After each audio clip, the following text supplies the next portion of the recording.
Welcome back to Bee's Travelogue, Episode 5. For my second day in Chiang Mai, I had booked an all-day tour to an elephant sanctuary, the top of Doi Inthanon, the tallest mountain in Thailand, and a jungle trek. I was picked up early in the morning from my Airbnb and taken by a van with several other travelers to the elephant sanctuary. I think the trip took about an hour and a half, and we stopped somewhere at a convenience store for breakfast. We were all very excited seeing our first glimpse of the elephants, but first we had to sit down and listen for what felt like a very long talk about elephant safety and our elephants in particular. Then we were all given a bag with bananas and sugarcane, and then we went and met the elephants.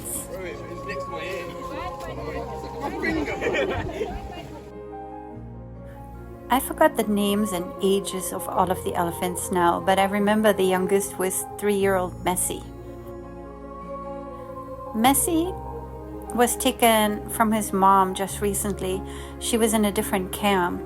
As a 3-year-old elephant boy, he was developing tusk, but was still trying to drink milk from his mother and was hurting her, so they had to separate them. Messi was brought to this camp along with a 9-year-old girl who was sort of acting like his friend and baby sister, like a big sister but not related. This is Messi, the little gray guy with the hairy forehead. The red elephant is Mary Lou. She is red because she loves to throw red sand all over herself. One of the gray elephants was exactly my age, 52 years old. At first, I was a bit intimidated next to these giant animals, but after a while I realized that they really were not scary at all. They were watching out for us. We just had to be careful not to touch them on the side where they were ticklish, so they wouldn't get scared and accidentally hurt us.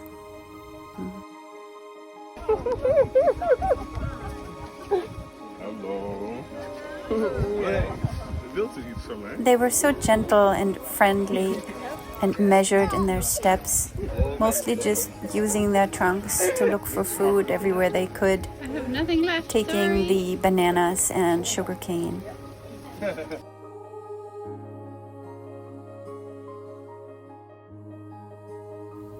We kept walking around from elephant to elephant, trying to distribute our food evenly, getting to know them all, taking selfies.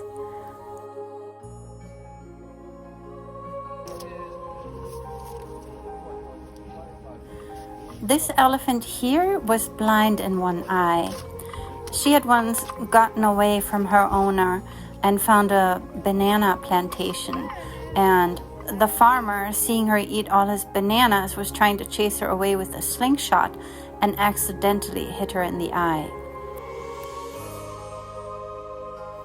We were all told to hold out the bananas or sugarcane straight on our hands, and the elephants would just smell them and take them with their trunks.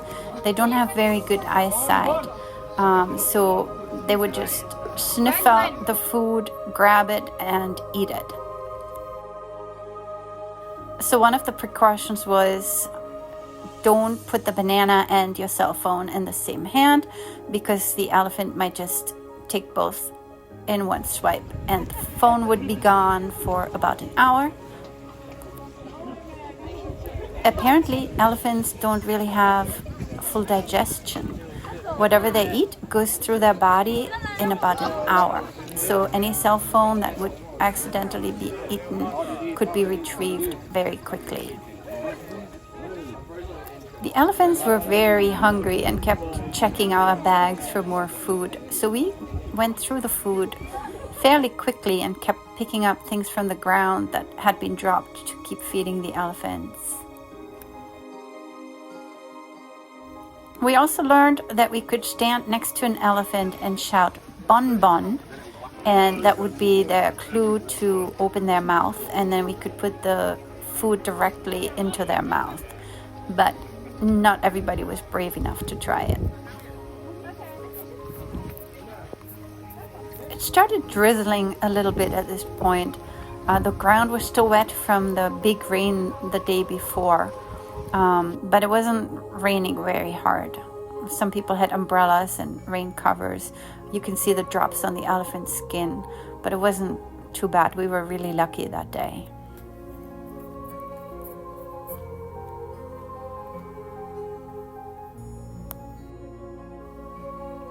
Seeing an elephant's trunk come straight at your face looking for food is really quite an experience.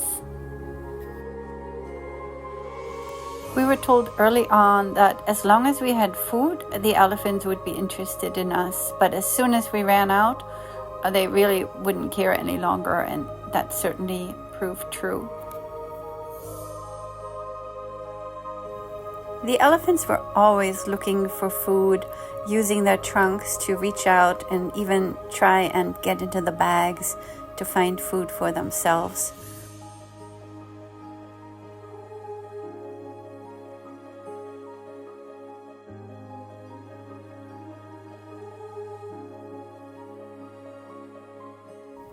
Each elephant had a handler that was responsible for their safety.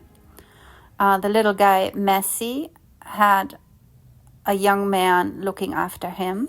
The two of them were very cute. The young man would say "joop, joop," which means kiss in Thai, and little Messi would hug and sort of kiss his handler.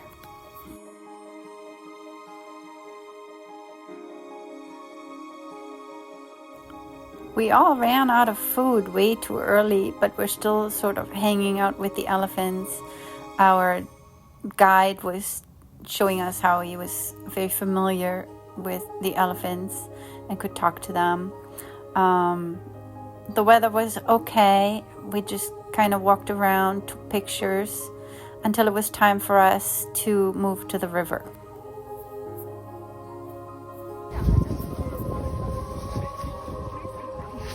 Here's little Messi searching the ground for bananas. He and his friend, the other little elephant, did not like sugarcane. If you tried to trick them and give them sugarcane, they would take it and then drop it again. So we would pick up things from the ground and give them to the other elephants. These two were very cute. I'm not sure what they were doing, but they kept playing with each other. I don't know if it was hugging or kissing, but eventually the handlers broke them apart.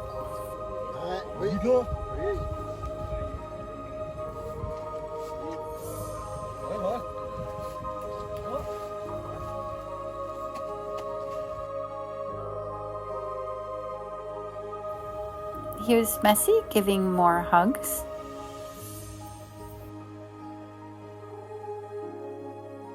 Before we went to meet the elephants, people had a chance to change into their bathing suits because there was a time where the elephants would get in the water and the tourists could choose to take a bath with them.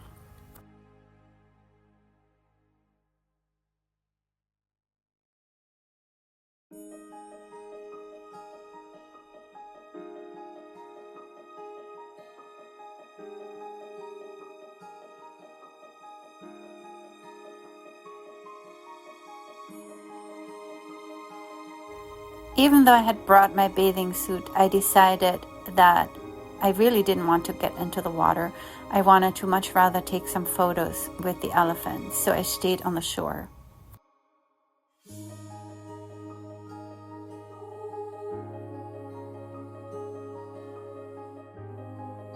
This is how I ended up standing next to Marilu when she was drinking water, and her handler suggested that he could take my picture.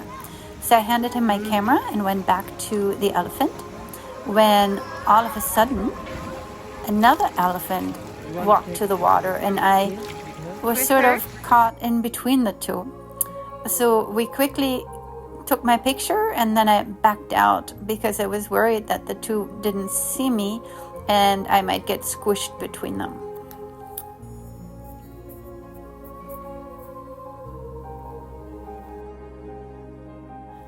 The tourists were given buckets and told to put water on the elephants. The river was actually very high, still from the thunderstorm the night before.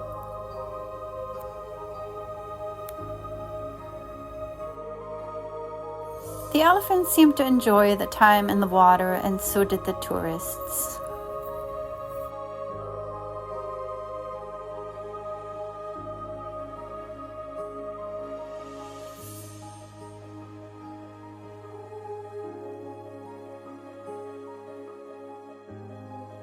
But then it was time to head back. We had one elephant playing in the sand, other elephants rushing ahead, some lagging behind. Everybody sort of took their time. It didn't really matter how fast we were getting back. One girl decided to get off the path and go through what she thought was a shortcut, but because of the rain, the ground was very muddy, and she ended up getting stuck up to her knee in the mud and lost her flip-flop. For lunch, we all got pad thai and a water, and then we all headed back to our van. Our next stop was the top of Doi Inthanon National Park, the tallest mountain in Thailand, with over 2,500 meters. This area was still very wet and sort of rainy. It felt like a rainforest. The very top was a stone slab right here. That was the tallest point.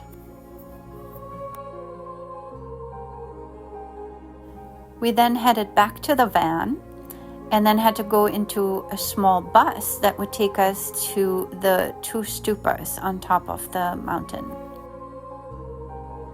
These were the king and queen stupas, and the clouds were just opening up a little bit, so we had a beautiful view of the valley below.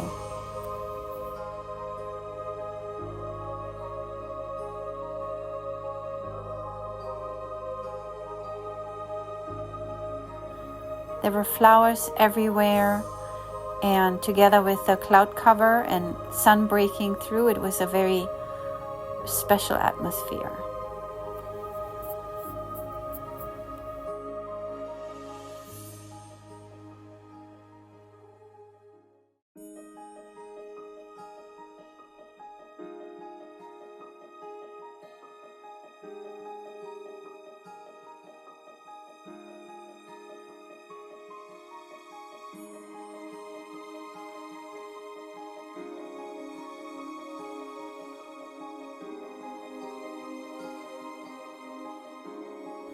The final stop was Padok Siu Nature Trail.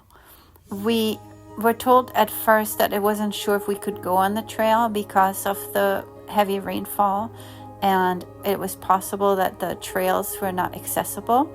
However, we ended up going anyway. Along the way, our guide provided us with a lot of information about the jungle.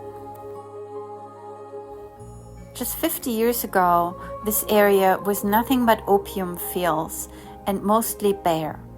But then King Rama IX decided to work with the farmers and introduce coffee and rice harvesting instead of opium harvesting. And together they rebuilt this area to be this luscious forest now. The waterfall was spectacular, and so were the sights throughout the jungle. We saw snakes, rice fields. I was a little lost from my group. I wasn't sure whether I was going with the group in front of me or behind me. I ended up with people that hadn't been in my group before, and I didn't really know where I was. But everybody was nice and kind, and overall it didn't matter. We ended up at a Karen mountain village where we tried coffee and tea and were asked to contribute some money to the village funds by purchasing soaps or tea or other items that the villagers created. Afterwards, we were taken back home, and I think it was around 7 o'clock at night, and I went back to my Indian restaurant. Thank you for watching, and I hope you'll join me for episode 6 and week 2 in Bangkok.